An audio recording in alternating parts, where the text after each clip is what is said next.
फिर 15 श्री संजय राउत, हम लोग 5 श्री संजय राउत प्लीज। सर, राष्ट्रपति जी के जो टाइम दिया उस हिसाब से। राष्ट्रपति जी के अभिभाषण पर हम लोग 5 मिनट बोलेंगे। चर्चा कर रहे हैं। कल 5 मिनट जरूर मिलेगा। कल धर्मेंद्र प्रधान जी यहाँ बोल रहे थे और बार बार हमारी तरफ कटाक्ष करके हमें ये बोल रहे थे कि सच सुनो, सच सुनने से मोक्ष प्राप्त होता है। हम तो 6 साल से सच सुन रहे हैं और झूठ को भी सच मान रहे हैं, लेकिन आज जो चल रहा है हमारे देश में, जो माहौल है, मैं देखता हूं, जो सच बोलता है, जो सच लिखता है, उसे गद्दार, देशद्रोही कह के पुकारा गया, बोल दिया जाता है। कल इस बारे में चर्चा हम लोगों ने की, दिग्विजय साहब ने बहुत उस बारे में कहा है। सर, जो सरकार से सवाल पूछेगा उस पर देशद्रोही का मुकदमा ठोक दिया जाता है।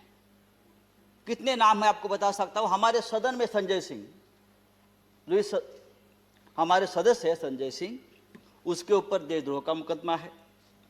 राजदीप सरदेसाई, जाने माने पत्रकार, जिसको हमने सरकार ने पद्मश्री दिया है, पद्म पुरस्कार सम्मानित किया है, उसको हमने देशद्रोही बना दिया है।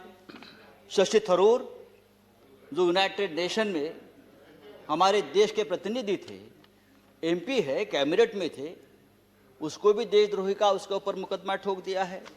जो सिंघू बॉर्डर पर रिपोर्टिंग करने वाले मंजीत सिंह, धर्मेंद्र सिंह और भी ऐसे बहुत से पत्रकार हैं या लेखक है, उसको हमने इस कानून के तहत, देशद्रोह के कानून के खिलाफ मुकदमा ठोक दिया है। मुझे लगता है कि हमारे कानून के किताब में से सब आईपीसी धाराएं खत्म कर दी और सब देशद्रोही की धारा एक वही रख दी है। डोमेस्टिक वायलेंस हो तो भी देशद्रोह का मुकदमा आप ठोक देंगे। पंतप्रधान मोदी हमारे लिए आदरणीय है, देश के प्रधानमंत्री जी का हम सम्मान करते करते रहेंगे। उन्हें प्रचंड बहुमत मिला है देश चलाने के लिए, हमें मानते हैं, लेकिन बहुमत जो होता है वो अहंकार से नहीं चलाया जाता। बहुमत बड़ा चंचल होता है। हमारे मराठी के एक संत है तुकाराम, संत तुकाराम, उसने कहा है, निंदकाचे घर असावे शेजारी। उसका मतलब है, जो आपका निंदक है, जो आपके ऊपर क्रिटिसाइज करता है, आपको आईना दिखाता है, वो आपके आसपास रहना चाहिए, उसका घर आपके बगल में रहे। लेकिन आज ऐसा है कि जो निंदा करे, जो टीका करे, आप उसको बदनाम कर देते हो। जैसे किसान आंदोलन, जिस तरह से इस किसान आंदोलन को भी बदनाम करने की कोशिश या साजिश चल रही है, मुझे लगता है देश के प्रतिष्ठा के लिए ठीक नहीं है, किसानों के लिए ठीक नहीं है, हम सब के लिए ठीक नहीं है। 26 जनवरी को लाल किले पर तिरंगे का अपमान हुआ, उससे हमारे प्रधानमंत्री बहुत दुखी हो गए, पूरा देश दुखी हो गया। लेकिन लाल किले पर तिरंगे का अपमान करने वाला जो कोई दीप सिद्धू है, वो कौन है, किसका आदमी है, उस बारे में तो आप नहीं बताते। वो किसका आदमी है, उसको किसने ताकत दी है, ये सिद्धू अब तक पकड़ा नहीं गया। लेकिन 200 से ज्यादा किसान इस प्रकरण में तिहाड़ जेल में बंद है और उनके ऊपर देशद्रोह का मुकदमा चल रहा है।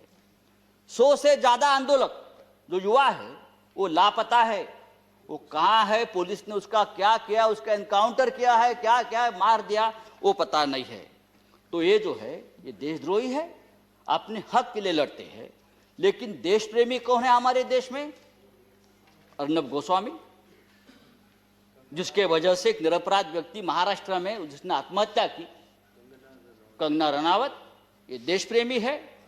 राष्ट्रीय नेशनल सिक्योरिटी ऑफिशियल सीक्रेट संदर्भात, उस संदर्भ में उसने जो सामने लाया है, पूरा ऑफिशियल सीक्रेट तोड़ दिया हमारा।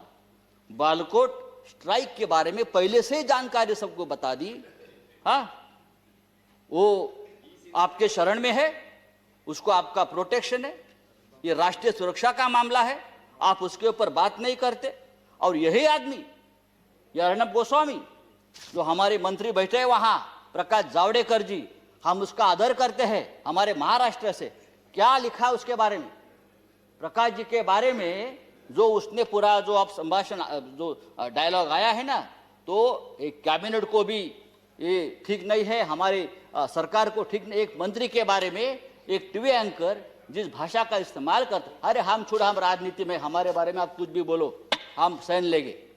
लेकिन एक कैबिनेट में एक हमारे मंत्री है, उस बारे में जो बात करती है, और आपको शर्म आनी चाहिए सबको, आप उसको शरण दे रखिए। तो ये जो चल रहा है ये नहीं चलेगा सर। राष्ट्रपति जी ने अपने संबोधन में कहा है, भारत जब जब एकजुट हुआ है तब तब उसने असंभव से लगने वाले लक्ष्यों को प्राप्त किया है। एकजुटता की बात की है। अगर ये बात सच है तो गत 3 महीनों से दिल्ली के सीमा पर किसान आंदोलन की एकजुटता तोड़ने में सरकार क्यों राइट लगी है? संजय जी, हजारों किसान आपका 6 मिनट समाप्त हो गाजीपुर गया। सिंगू बॉर्डर पर अपने हक के लिए लड़ रहे हैं, और आप इस एकजुटता में आपको देशद्रोह दिखता है। प्लीज चेयरमैन सर, ये पंजाब, हरियाणा और पश्चिमी यूपी का किसान पूरे देश के किसानों की लड़ाई लड़ रहा है। वो सिर्फ 3 राज्यों की लड़ाई नहीं है, और पूरा देश उनके साथ है। तो उनको देशद्रोह कहना ठीक नहीं। ये पंजाब का किसान, हमारा सिख भाई, जब मुगलों से लड़ा तो हम उसे योद्धा कहते थे, जब अंग्रेजों से लड़ा तो हम उसे देशभक्त कहते थे। कोरोना वायरस में लंगर बांट रहा था तो देश प्रेमी था, लेकिन आज जो अपने हक के लिए लड़ता है तो वो खलिस्तानी हो गया, वो देशद्रोही हो गया। ये कौन सा अन्याय है? आप उसको रोकने के लिए बॉर्डर पर किले ठोकते हो, हाँ, वो बड़े बड़े बैरिकेड्स करते हो।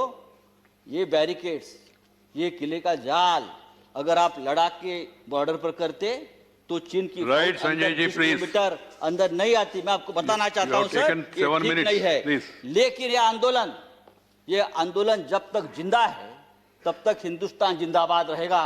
ये आंदोलन ही हमारी ताकत है, ये देश Thank की you. ताकत है। Thank you ये very 3 much. कृषि कानून, श्री सर, रामदास अठवले, सर, श्री रामदास एक मिनट। अठवले। ये 3 कृषि कानून के बारे में नहीं, मैं क्या करूं? आप बाकी राइट, नहीं, राइट।